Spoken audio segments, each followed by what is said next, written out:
Maryland basketball has its last chance to tune up.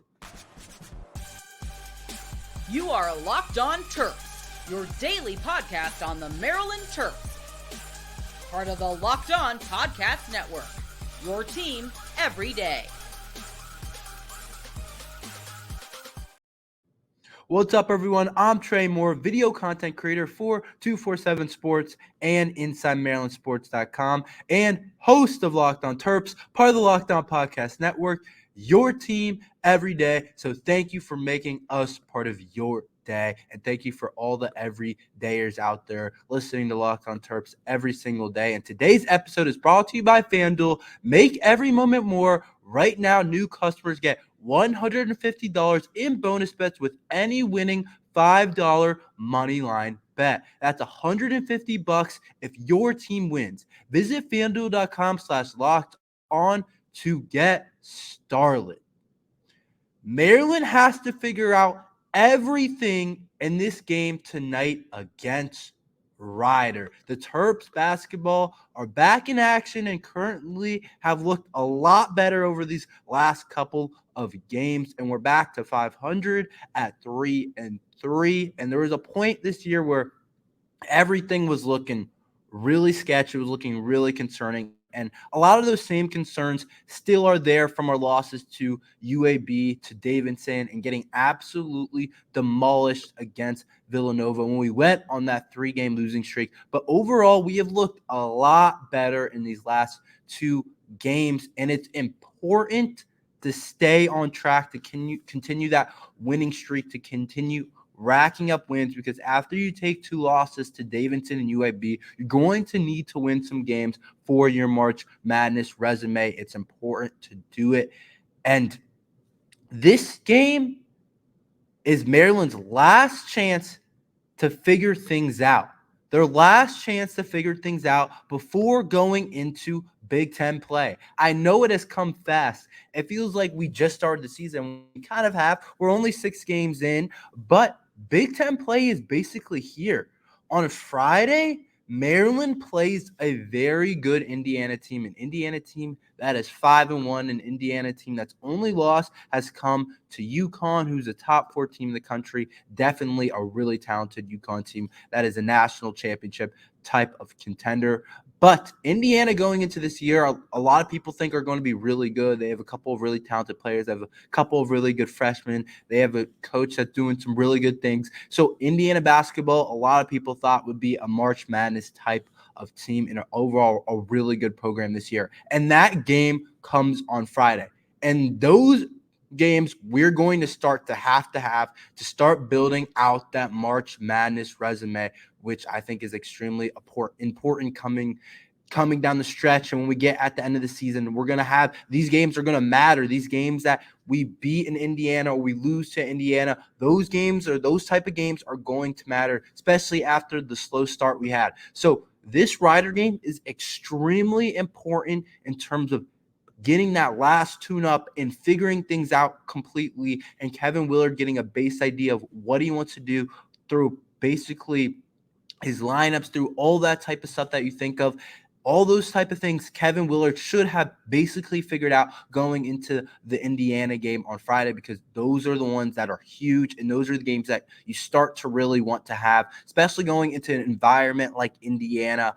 That's going to be a tough environment to play. They usually have a pretty loud student section. A lot of people go to their basketball games. They are known as mainly a basketball school right now, not having the best of football team. They're going to be ready to cheer for a real Big Ten basketball game, especially after how their football season went. So Kevin Willard needs to make sure everything, all the last minute touches and this last tune-up against Rider looks good. And Maryland has started to figure things out over these last couple of weeks, especially after our 3-game losing streak. We had no identity. I didn't know what we were. It was hard for me to kind of pick out the lineups. It was hard for me to pick out what we were trying to do offensively. We made a lot of mistakes defensively, but we have started to figure out a lot of things. I think we have our starting 5 moving forward, which it took a while to start to figure out, because before, if you remember, we were mixing in different guys. We kind of had our 4 starters, but we didn't know who the 5th starter was. After Jameer Young, Dante Scott, Deshaun Harris-Smith, and Julian Reese, we didn't know who our 5th starter was, and we didn't know if it was going to be Jordan Geronimo, who started the season, or Jamie Kaiser, who got to start against Villanova, or Noah Batchelor, who got to start in the Asheville Championship. We didn't know who that 5th starter was going to be. I thought maybe Jahari Long was going to have a chance to crack the lineup. And I think we have figured out over these last couple of games, and don't get me wrong, things can absolutely change, but I think we have figured out that Jordan Geronimo is looking like that 5th starter, and he's played very efficiently over the last 2 games. He's been perfect and exactly what we want. But there's still a whole lot of stuff to kind of figure out, and this Rider game is kind of the last chance to figure things out, even though a lot of stuff has started to figure things out. I think our rotation is starting to come together a little bit, but it's still not clarified exactly, and I don't know if we're going to know exactly after this Rider game exactly our rotation and stuff and exactly what players we want to play off the bench. But I do think this Rider game gives us one more chance to really see everyone in action and to finalize that type of rotation, to figure out the best lineups going into this especially hard first game in the Big Ten against Indiana, because we have played a lot of guys on the bench, whether it's Kaiser, whether it's Batchelor, whether it's Maddie, whether it's Callum, whether it's a lot of different guys, whether it's Jahari Long. There's been a lot of different guys that have come off the bench and have played, and I think Kevin Willard is still trying to figure out who our rotation is going to be. Like, Noah Batchelor has started a game, and there's been games where he's barely played at all. A guy like Jahari Long has looked to play big minutes in some games and not very many minutes in other ones. Same with pretty much everyone off the bench. Jamie Kaiser. If you look at it, I think Kevin Willard is still trying to figure out the lineups. And this Rider game is our last chance to figure things out before going into the Indiana game. And, you're going to figure things out during the middle of Big Ten play. When you get really into it, you'll figure more things out. But I just think it's extremely important to start figuring things out going into this Indiana game. I think it's also a chance to figure out the scoring, how to get better looks. It's looked a lot better over these last couple of weeks. Our last game gave us a chance to go against a zone heavy team that ran zone most of the game, which I was very glad that our last game that we actually did that and went against a zone, because I wasn't sure overall what our team would look like against zone because we haven't faced it. And I know at certain points teams are going to throw zone against us and throw zone looks out at us in Big Ten. So playing that zone against South Alabama was extremely important last week, but it gives us a chance to figure out our final looks and final plays that we want to put in before Big Ten play. If there's any extra kind of looks that Kevin Willard wants to put in before this game and to see how it plays out against a Rider team, then this is the perfect game to do so before getting into Indiana, to see if a specific play works. And I think he'll try a couple new things out before the Indiana game, because you don't want to be testing things out in Big Ten play. Rider's the type of team where you can still test out different plays and different looks defensively and different press breaks and different zone looks. You can try those different things out against Rider and still come away with a win, even if you make a mistake or something doesn't look good. You can still kind of try those things out and see what works. But when you get into that game against Indiana, you can't still be experimenting a ton. You can't be trying different things, because overall, if it doesn't work, you're going to be in trouble and you're going to lose big. And I think we saw some of that against Villanova. We didn't know what we were against Villanova. We didn't know exactly the lineups. Jamie Kaiser started, and maybe he wasn't ready to start. And we didn't run the best type of plays for our personnel. We didn't get the best type of looks. And it cost us. It completely cost us in a game where I didn't think we would win, but I thought we were going to be able to compete at least somewhat, but still figuring things out against Villanova really clarified that we still had a lot to figure out. But overall, it cost us that game because we didn't have our identity, we didn't have our lineups, we didn't have our rotation, and we only were able to put up 15 points in the first half. And I don't want that to happen against Indiana. So that's why I'm saying this game against Rider is the final tune-up, the final chance to correct things, the final chance to figure out the bench, figure out at a certain point what our rotation looks like exactly. Is Maddie going to play? Is Noah Batchelor going to play in big games? Where does Jamie Kaiser fit into there? It's a chance to also figure out the shooting. Right now, we know we're one of the worst three-point shooting teams in all of Division I. It's a chance, the last chance for Jamie Kaiser and Deshaun Harris-Smith to get shooting confidence and get their shot going maybe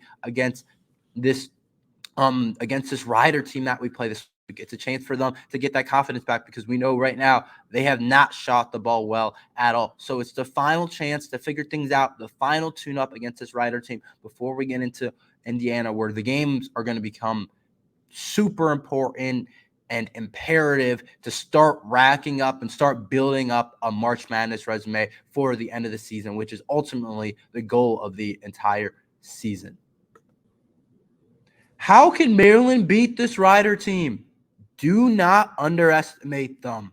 We'll talk about that after this ad from FanDuel. As the weather gets colder, the NFL offers stay hot on FanDuel. Right now, new customers get $150 in bonus bets with any winning $5 moneyline bet. That's $150 if your team wins. If you've been thinking about joining FanDuel, there's no better time to get in on the action. The app is easy to use. There's a wide range of betting options, including spreads, player props, over-unders, and more. So visit FanDuel.com/lockedon and kick off the NFL season. FanDuel, the official partner of the NFL. These days, new potential hires can feel like high-stakes wager for your small business. You want to be 100% certain that you have access to the best qualified candidates available. That's why you have to check out LinkedIn Jobs. LinkedIn Jobs help find the right people for your team faster and for free. A lot of people need jobs right now, and if you want to find someone amazing for your company, LinkedIn Jobs helps you find the qualified candidates you want to talk to faster. So post your job for free at linkedin.com/lockedon. That's linkedin.com/lockedoncollege to post your job for free. Terms and conditions apply. Do not underestimate this Rider team. They're a lot better than you guys think. How can the Terps beat them, though? I'm telling you guys, this Rider team is not a bad team. As I went in and kind of researched what their team was about, this is a solid team right now, and their record looks a lot worse than they actually currently are. If you really dig into their schedule, you realize that they have played one of the harder schedules in all of Division I. They played Nebraska, who's a really solid team and a Big Ten opponent that will play. They played Marquette, who I've seen Marquette play live. Marquette is one of the best teams in the country. The energy that they play with and the depth that they have one of the best point guards in the country. They have one of the better big mans in the country. They have everything you need to win a national championship. That Marquette team is good, and those are two of the teams that Riders played. So that's a big part why they are currently 1-4. But like I said, I watched that Marquette team play Kansas. I watched them even lose to Purdue. I thought Kansas was the best team in the country, and I watched Marquette play them, and I was like, jeez, this Marquette team is tough. They're feisty, and I'm not surprised that Rider lost big to that type of team. And then Nebraska is also a very solid team. So don't look at their schedule. Don't look at their record too much and be like, oh, this team is terrible. Yeah, they're not. They're no Kansas. They're no Duke. They're no Kentucky. They're not one of the top teams in the country for sure, but they're definitely not as bad as their record may suggest. They have definitely played one of the better schedules in all of college basketball currently.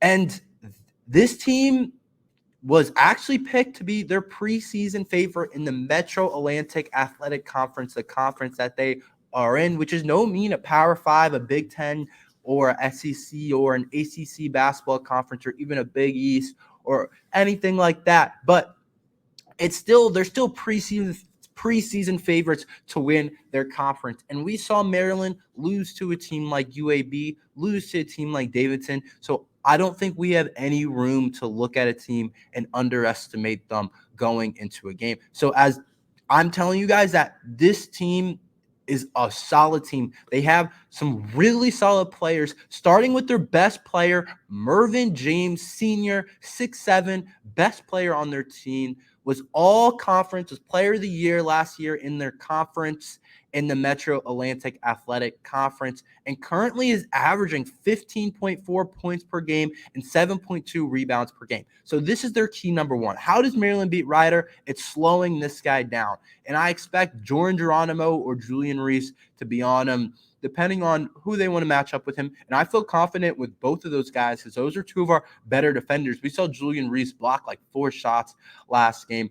And we know Jordan Geronimo, we brought him in for his athleticism, his defense, those type of things that he can bring on the defensive side of the ball, and his length and how high he can jump, how hard he can make it, how he can switch 1 through 5. Really, honestly, Jordan Geronimo can play so many different guys. So if Jordan Geronimo gets this matchup against Mervyn James, I have confidence in Jordan Geronimo to be able to stop him. I have confidence he'll be able to slow down Mervyn James, and that's one of my biggest keys going into this game. It's slowing down Mervyn James. I think if the Terps hold Mervyn James under 16 points per game or 16 points in this game, I think the Terps are going to be able to win this game. I have complete confidence in Jordan Geronimo or Julian Reese being on him. And then you look at their guard, Alan Powell, who's currently underperforming. He's off to a slow start, but he was one of their better players last year. He's a 6'2" guard, but he can get hot anytime. We have to look out for him. But right now, I'm not too concerned about him overall. I expect Jameer Young to get that matchup and to kind of hunt him down and to be able to play really good defense against him overall. And he's been cold overall, so I'm not too worried about him going off, but he can go off any minute. It's important to note that. But overall, I expect Jameer Young or any of our guards to be able to guard him. And Corey McKeithen has been a really good player this year for them. Their senior guard averaging 10.2 points per game. Corey is next to Alan Powell in that backcourt, but he plays a ton of minutes. So one of my other keys is whoever he's guarding, attack this guy, attack him when he's on defense, make him tired, make him defend, because this guy is playing like over 34 minutes in the last 3 games. So continue to attack him because he's going to get tired, and that's going to make it harder for him to score points. And right now, he's second on their team in scoring at 10.2 points per game. So continue to attack him on the defense side of the ball. And then also when he's on defense. And then also when we're on defense, play hard, play up on him. Maybe pick him up full court. Make this guy expend most of his energy throughout the game, because he doesn't want to do that, because he has to play a ton of minutes and he needs to score for them to be able to beat us. So make him expend as much energy as you possibly can overall. But those are the 3 main guys that we have to slow down and make sure Mervyn James doesn't get to 20, because they can't beat us unless Mervyn James gets, I think, above 16, 17 points. I really think, honestly, he has to get to 20, 25. I think he has to have an extraordinary type of game for them to beat us. But they're also a horrible shooting team, just like us. They're bottom 10 in college basketball in shooting. So if the Terps shoot a little bit better than they have, the Terps don't even have to shoot amazing tonight. If the Terps shoot a little bit better than they have in the past, I think Maryland can win this game pretty handily. I expect them to be able to win the game if Maryland can shoot the ball pretty well, because we don't really have to worry about this team out shooting us and just being able to, even though we're more talented, to shoot their way and stay in the game. I think we don't have to worry about them a ton, because they haven't proven to be a very good shooting team. And then my last key of the game is continue to feed Julian Reese inside. It's working. It works. If they want to double him, we're going to kick out, and hopefully our shooting gets going. That's why I don't understand why teams don't double Julian Reese. It's like, do you read our scouting report? Do you read our shooting percentages? We can't shoot the 3 ball. Why aren't teams doubling Julian Reese and just forcing us to make shots outside? But I'm expecting teams to totally do that from now on. So if they double Julian Reese, hopefully we can get the shots going, but keep feeding inside to Julian Reese, because it's been working, especially against a team like Rider, where Julian Reese is usually bigger, more athletic than the big man that he's going against. Continue to feed Julian Reese overall. And Jordan Geronimo, if he continues to play efficiently, it's going to be very hard to beat this Maryland team. If we're getting production out of Dante Scott, Jordan Geronimo, Jameer Young, and Julian Reese, like we have seen the last couple of games, even though the freshmen haven't performed well and have played pretty bad, honestly, if those 4 continue to play at a high level, I can't see us losing to a team like Ryder. Maybe we need more freshman production against a team like Indiana, and that's what goes back to my first segment of it being the final tune-up and for the freshmen to really take that final step before the Indiana game. But overall, if we get production from the Big Four, I don't think they can beat us right now. But let's get into some predictions and actually what I think will happen in the game instead of how we can beat them. We'll talk about that, who I think wins the game. Will the Terps cover the spread after this ad from PrizePicks? Testing my skills on PrizePicks this football season is the most exciting way to play daily fantasy sports. If you have the skills, you can turn $10 into $250 with just a few taps. PrizePicks is the largest independently owned daily fantasy sports platform in North America. We're the easiest and most exciting way to play daily fantasy sports. It's just you against the numbers. Instead of battling thousands of other players, including pros and sharks, you pick more than or less than on 2 to 6 player stat projections and watch the winnings roll in. Go to prizepicks.com/lockedoncollege and use code LOCKEDONCollege for a first-time deposit.